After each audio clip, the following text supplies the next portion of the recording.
I work the night shift and my wife works the day shift. Her workplace is mostly male-dominated, so she spends more time with them. There are also women in auxiliary roles, like in the office or the spare parts department. We've been together since we were 17, and now we're in our 42nds with children. I won't go into the details of our family life. It's worth noting that she recently started working in this field, so workplace relationships have become a new thing. She's been spending more time with her female colleagues after work, not just occasionally. She finishes work around 5.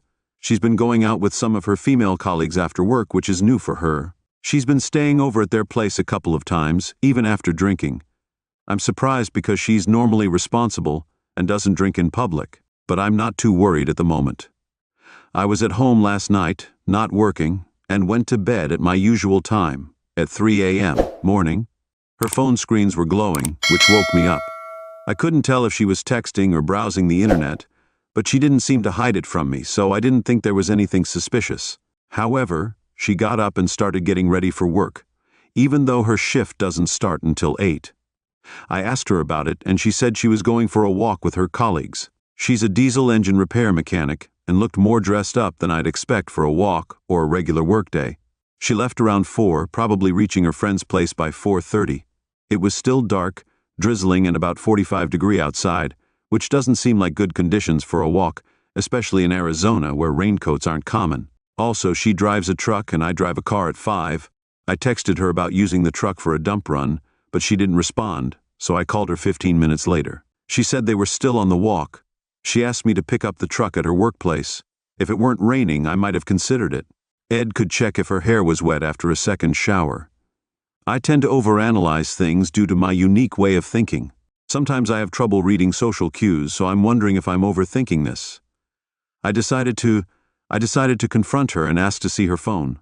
She tried to divert my attention and demanded to see my phone, which I gave her along with the password. I had nothing to hide since I hardly have any personal time, let alone meet others. However, when I checked her active messages, nothing was deleted. But when I tried to find a specific conversation that had caught my attention earlier, it had oddly disappeared. I felt suspicious, so I called the person who had raised my fears. I handed her the phone and told her I wanted to see their text conversation. She acted innocent, but I pointed out that she messaged him before leaving home and after returning, even when she said she was in Vegas. She didn't explain, she just acted confused as if she didn't understand why the phone company had stored their messages. She went upstairs and wouldn't talk to me anymore, feeling hurt and betrayed. I decided to leave. I told her I was leaving and packed up my things. Here's what I learned from the police investigator about the confrontation. First, he said that even if someone confesses, they might not admit everything. This is especially true in cases of ongoing infidelity. When you find yourself in such a situation, it's a major. If it's a breach of trust, you might need to think about taking legal action or making a big decision. Basically, you're looking for more information to use later on. He also says you should start the confrontation by suggesting you have more information than they think and encourage them to talk. The truth is the only valuable thing in this situation, so don't reveal the extent of your knowledge. Treat it like a high-stakes poker game and don't show your hand. He also noted that even if you search her phone, you won't find anything. It's probably hidden away somewhere.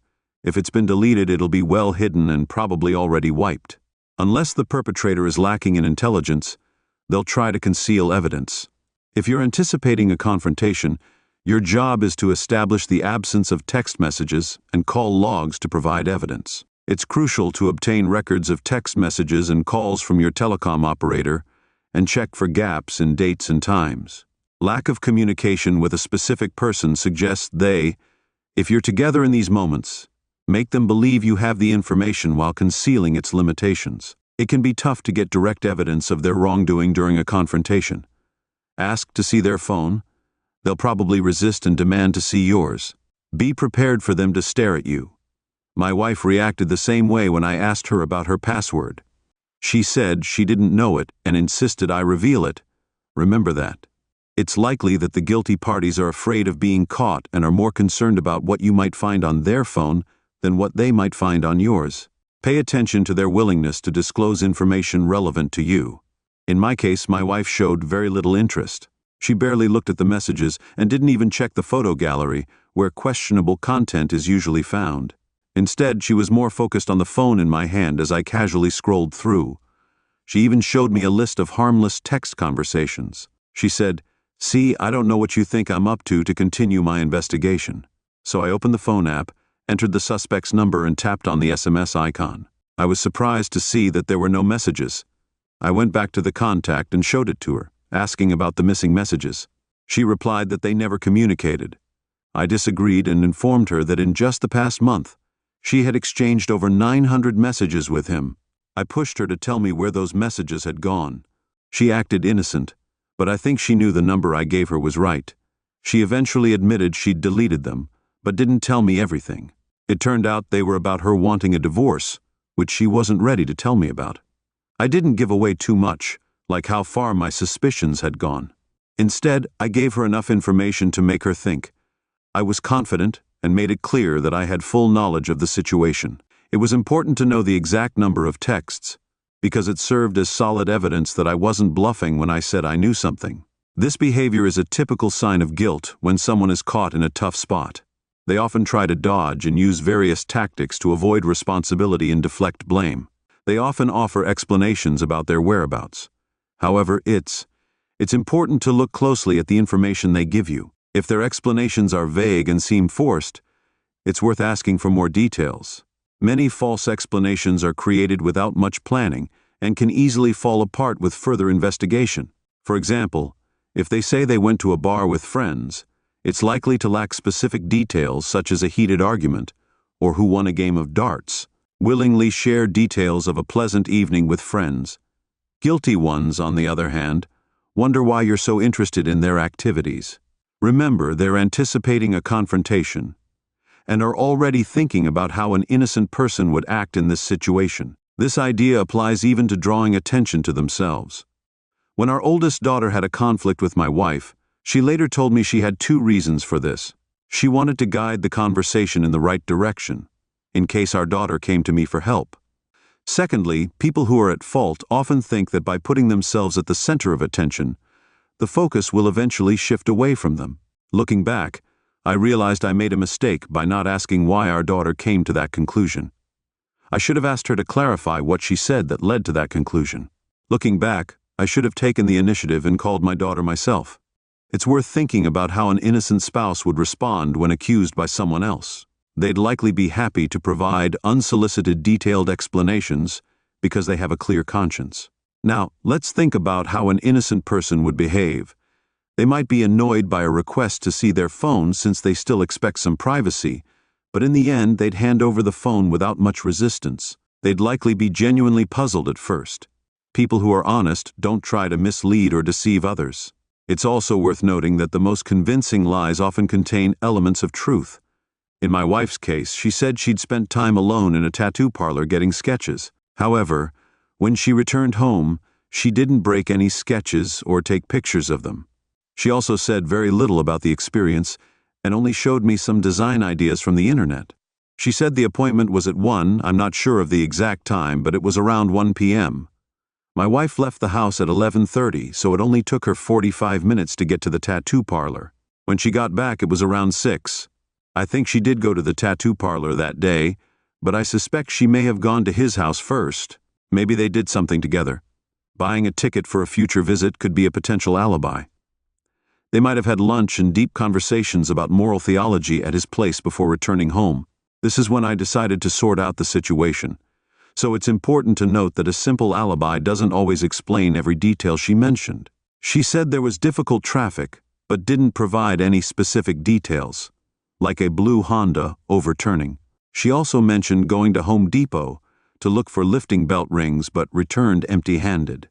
She said she'd been to Home Depot to look for lifting belt rings but didn't find what she was looking for. There are other things he taught me, but I can't remember them all now. I'll report them as soon as I can. She still has a relationship with him, and it seems unlikely that things will work out between us. I've come to terms with the fact that my anger issues played a significant role in her distancing herself, but I'm actively working on improving myself and have made progress. She never committed to cheating, but I'm ready to forgive considering my part in this. She said our relationship has no hope, but she offered cohabitation for the sake of our children. I'm not sure about the terms of cohabitation. as it seems like a compromise driven by her hidden fears. In response, I offered her a divorce, but she hasn't mentioned wanting one, so I take it as a clear sign that she doesn't want a divorce. There's a possibility she's starting to soften her stance, as evidenced by the fact that we recently went out for dinner with the kids, and she was friendly. We had a nice chat and she was looking at me. I really thought she was starting to warm up to me, but then things took a turn on the way back. She made a subtle comment, as if to remind herself that she doesn't love me anymore. People say it's easy to walk away from a cheater, but when you have kids, it's a different story. My life was tied up with hers. Those who think I'm showing weakness can see themselves as the winners. However, this morning I woke up to find her gone. I know where she is, even without knowing where he is. I know his address. I took some photos of her truck in his garage earlier. I'm not quite sure why I felt the need to do that. Maybe it was to understand her emotional state when I arrived at their place. Initially, I spotted only his car in the driveway. To my surprise, her car was nearby, unaware of my presence. She texted me asking if we needed any household supplies like garbage bags. I replied that we did. I was out of groceries, so I took the chance to ask her to pick up some cream for me. I acted like I knew where she was, but I was actually just trying to figure out if she was still there. I saw him drive his car out of the driveway, and her car was parked in reverse. It was obvious they left together. I went up to the door to knock, but there was no answer. I texted her to ask if she got the letter I mentioned. She said she hadn't seen it, so I told her what was in it. She said she'd be happy to talk about it later, as she was at Costco at the time. I replied straight away, but 45 minutes later, I got a message with a photo of a familiar Costco building. It was obvious she'd just arrived and was trying to avoid being persuaded. I asked her to send a photo of her truck. She said she didn't care whether I believed her or not. I had to admit that she was right. She might have been trying to shield me from more emotional pain. Perhaps she even feared my reaction, which made me feel regretful. However, the constant lies were causing more distress than the unfiltered truth. In an effort to confirm her words, she sent me a photo of herself inside a Costco store. Despite receiving this evidence, I chose not to respond, allowing the weight of her deception to linger in silence. I'm in a state of deep internal turmoil, contemplating those moments when I was in fits if I was angry. I even thought about leaving her and the kids, but I'm not going to do that again. I'm ready to move on from this. I spoke to a lawyer yesterday. We talked about the situation. My therapist said I shouldn't make any decisions while I'm still upset. I'm going to wait and think about what I should do. My soon-to-be ex-wife is. My wife and I are still living together for the sake of our kids. It's not easy, as I often feel financially burdened supporting the household while she's involved with another man, which makes things more complicated. She also has a separate group chat with our kids, using it to share false information like going out drinking with someone named Maria at 4:00 a.m. I realized she'd have to go to work soon, with just a few hours to go before her shift starts. Bars are typically closed at this time, so it became evident that her recent claims of going out for drinks were just that, claims. I'm even more concerned about how these lies affect our youngest child, who has autism with a high level of functioning. He tends to look up information about the opening hours of various establishments like bars or gyms. They're starting to catch her in a web of deceit. She's kept on deceiving me without facing any consequences. The repercussions of her dishonesty now extend to our children. But after a few quiet nights, I've reached a point where her actions no longer keep me awake at night. I've already consulted with a lawyer who informed me that with shared custody, the alimony I'll have to pay amounts to only $142 a month. My wife doesn't want to sell our family home, and it's evident that she can't buy it from me or acquire it on her own. However, according to my lawyer, if I decide to sell if it's a house, then it will indeed be sold. This realization puts me in a somewhat challenging position. I have considerably more savings than she does, which puts my property at risk of being divided equally. However, there are some investments and shares in the company that have not yet matured. The lawyer assures me that these assets can be protected because there's still some ambiguity surrounding them. Furthermore, the lawyer suggested I could safeguard all my assets by using the house as leverage in negotiations. If I decide to contribute only half of the house payments until our children reach adulthood in 5 years, I can use this as a bargaining chip to negotiate an equal share of future assets. This way, I can preserve my savings. So the situation has effectively turned into a real estate transaction on a personal level. I have to admit that I succumbed to the stress of sleep deprivation and overwhelming grief, which led me to attempt reconciliation with an unfaithful wife. I began begging her desperately as a person lacking self-respect. I reached a breaking point about 2 weeks ago and had to leave work early because I couldn't concentrate. I was hoping her car would still be parked outside the house and that maybe a spark of affection for me would reignite in her heart. Looking back, I now understand how crucial it is in such circumstances never to let myself appear as a fool. I tried to initiate a conversation with her, but my efforts were in vain. My attempts at communication were met with indifference, and I couldn't help but feel sorry for her. It seemed like my requests went unanswered. Sunday came and went, and I had no particular place to be. I informed her that I wouldn't be home until the workday started, which gave her the opportunity to be with the kids while I was away. After buying pizza for the kids, she left again, feeling lost and unsure of what to do. I sat in the car, browsing various internet forums and getting distracted by other things for reasons I can't entirely explain. I ended up downloading Tinder and setting up a profile. My initial intention wasn't to seek a chance encounter, so I mindlessly swiped left on all the profiles that caught my eye. However, I did strike up a conversation with one girl, but it didn't really pique my interest. The next morning after work, I stumbled upon another profile, and despite my uncertainty, I swiped right. And I was surprised when we hit it off right away. She greeted me with a message that said, "Hello, handsome." It was really encouraging to get such kind words at a time when I needed them. We started chatting, and things went well. We even had a couple of drinks together. Tuesday night turned into a date, and I felt like we could develop this into something more. I want to be open about my current situation. I believe it's important to be honest about my past and any potential relationship. Interestingly, she had also experienced infidelity and had been divorced for some time, but expressed a desire to start dating again. When the evening came to a close, I walked her to her car and we shared a kiss. It's important to note that my wife has already initiated the divorce process, so legally we're no longer bound to. I have to be honest. The thought of this woman and the possibility of finding hope again gave me some reassurance and finally allowed me to sleep peacefully. Perhaps in His infinite mercy, God decided to send someone to show that I am deserving of appreciation. This experience rekindled my hope for the future, and even if this connection doesn't turn into something deeper, I'm grateful for the momentary happiness she brought me. I'm well aware that everything is moving pretty fast, but it's important to remember that my marriage has been on shaky ground for a while now. The idea of divorce has crossed my mind a few times, but I've never taken any immediate action.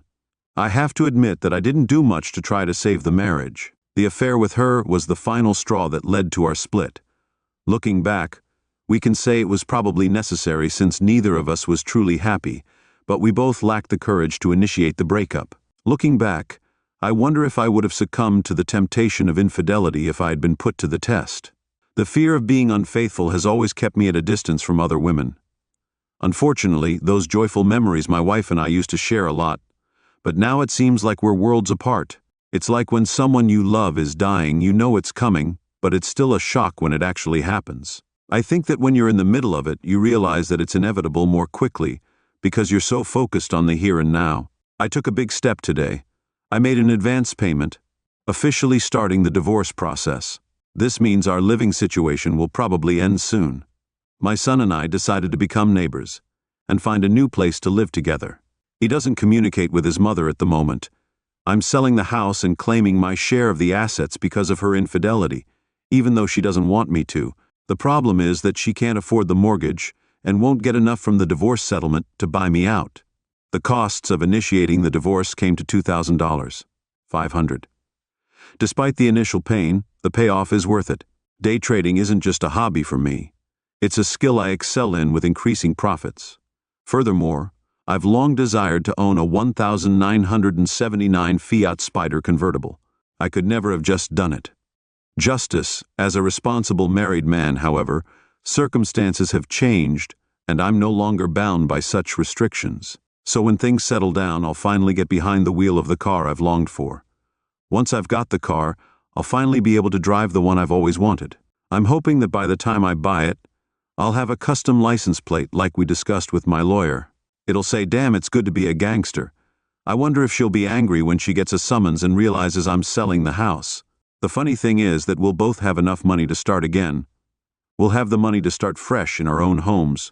She might even move in with her loved ones, and I'll go about my business. My wife, who cheated on me, is now returning her truck to the bank and trying to strike up casual conversations with me via text messages. However, I've managed to maintain a neutral and unresponsive attitude toward her, often choosing to ignore her messages. She recently messaged me about evaporative coolers at Home Depot. I was reminded of our unsuccessful attempt to buy a cooler during a winter sale when I saw the ad at Home Depot. She also asked when I'd be back, said we'd be living in separate rooms, and even wished me a good time at the water park tomorrow. It was a trip I'd planned to take with the kids, by the way. It seems like the water park is a gathering spot for single moms after a divorce. Today, my ex-wife. My wife sent me a text saying that she's going to rent her truck, which means she'll have to pay $730 a month. That means our eldest child will no longer have access to a reliable car with 220,000 miles on it. I have to say that I get a kind of satisfaction from seeing her face the consequences of her actions. I also had a long chat with my sister, who told me about the man my wife is currently involved with. It turns out that the man my wife is dating has 4 previous failed marriages. My sister says that he has a pattern of forming attachments to women, depleting their finances and then disappearing from their lives. It seems unlikely, but my sister passed this information along to me in response. I told her that if this is indeed the case, I hope he defeats my. I also mentioned that I hope their relationship continues until I've finished the legal paperwork and I'm out of this situation. On a related note, I recently had a conversation with my wife about this topic. She told me that she plans to return the truck as part of her plan to refinance the house due to financial difficulties. She can't afford to make a cash payment to settle the truck and handle the new loan amount at the same time. Interestingly, this aligns with my own plan, which involved moving out of our shared house. I knew I was looking for a new place to live, and I wasn't planning on staying in a house where she was having an affair. I told her I wanted to transfer ownership of the house to her, but I wanted a buyout. I have some liquid assets that she has to give up to get my share. Even though the amount is substantial, it's still not enough. The potential cost of leaving quickly still seems minor. I want to settle this while she's still on board. From my experience, when people are physically separated over time, they tend to, despite her dissatisfaction about not receiving a portion of the liquid assets. I assured her that she would have full ownership of the house and could do with it as she saw fit. Whether that meant keeping it until our children grow up, or inviting her boyfriend to live there, the decision is hers to make. Nevertheless, I remain cautious and watchful. Tomorrow marks an important moment for me. I'm purchasing a new home and getting the necessary legal documents drawn up by my lawyer. Those who have been in my life know that my ex-wife, my wife, with whom I've spent 19 years, decided to have an affair, which I discovered back in March. Initially, I tried to salvage the relationship, but after consulting with a psychologist, I realized that my life would improve without her. As a result, I found a rented house conveniently located within walking distance of our current home, allowing our children the freedom to come and go as they pleased. They were happy to simplify my schedule and ensure easy pickup and drop-off of the children from school. I decided to switch work shifts. The move is set to happen tomorrow, as I've already received the keys to our new home. I've also arranged for the utilities to be connected. Fortunately, I'm financially stable and can afford this new venture. I should mention that I have an appointment with a lawyer to process the divorce documents.